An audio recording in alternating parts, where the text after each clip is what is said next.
Students, आपको ए और B की कैपिटल्स दे रखी हैं ऑन 1 अप्रैल 2023, जो कि हैं ₹1,50,000 एंड ₹3 लाख।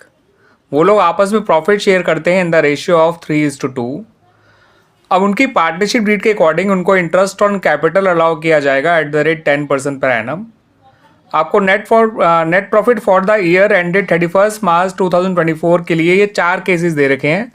केस ए में ये प्रॉफिट है 60,000, केस बी में है ये ₹45,000, केस सी में ₹30,000 और केस डी में फर्म को लॉस हो गया इंस्टेड ऑफ प्रॉफिट्स ₹20,000।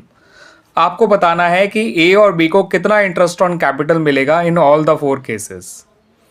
तो उनको इंटरेस्ट ऑन कैपिटल मिलेगा कितना, उससे पहले इनका इंटरेस्ट ऑन कैपिटल कैलकुलेट करके कितना आया है पहले वो समझ लीजिए। 1,50,000 और 3 लाख का जो 10% होता है स्टूडेंट्स, वो होता है 15,000 एंड 30,000। ये इंटरेस्ट ऑन कैपिटल तो उनका कैलकुलेट करके आया है। अब वो क्या उनको उतना मिलेगा भी, तो वो देख लेते हैं students. Total interest on capital जो इन लोगों को दिया जाना है वो है ₹45,000।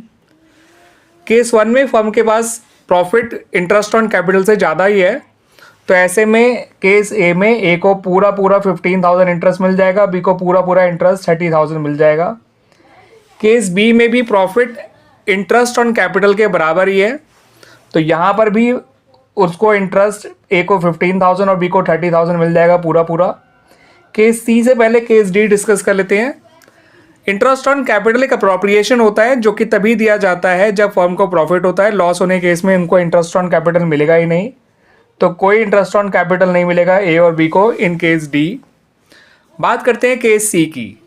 फर्म का प्रॉफिट तो है 30,000 का, लेकिन वो इंटरेस्ट ऑन कैपिटल से कम का है, तो ऐसे में हम उनको इंटरेस्ट ऑन कैपिटल पूरा तो नहीं दे सकते हैं, क्योंकि फर्म के पास सफिशिएंट अमाउंट ऑफ प्रॉफिट नहीं है कि पूरा इंटरेस्ट ऑन कैपिटल को दिया जा सके।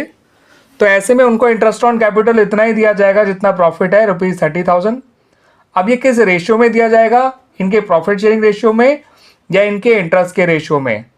तो याद रखिएगा स्टूडेंट्स, इनके ओरिजिनल इंटरेस्ट ऑन कैपिटल के रेशियो में दिया जाएगा जो कि 1:2 है।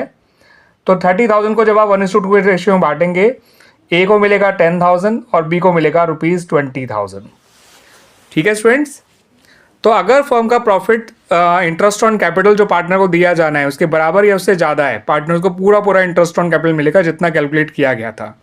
लॉस होने पे दिया ही नहीं जाएगा, क्योंकि अप्रोप्रिएशन तभी दिए जाते हैं जब फर्म को प्रॉफिट होता है। लॉसेस के केस में अप्रोप्रिएशन दिए ही नहीं जाते हैं। और अगर प्रॉफिट कम होता है तो पार्टनर्स को इंटरेस्ट ऑन कैपिटल उतना ही दिया जाता है जितना प्रॉफिट अवेलेबल है, और इंटरेस्ट ऑन कैपिटल के रेशियो में वो इंटरेस्ट दिया जाता है, ना कि प्रॉफिट शेयरिंग रेशियो में। इसको ध्यान रखिएगा स्टूडेंट्स।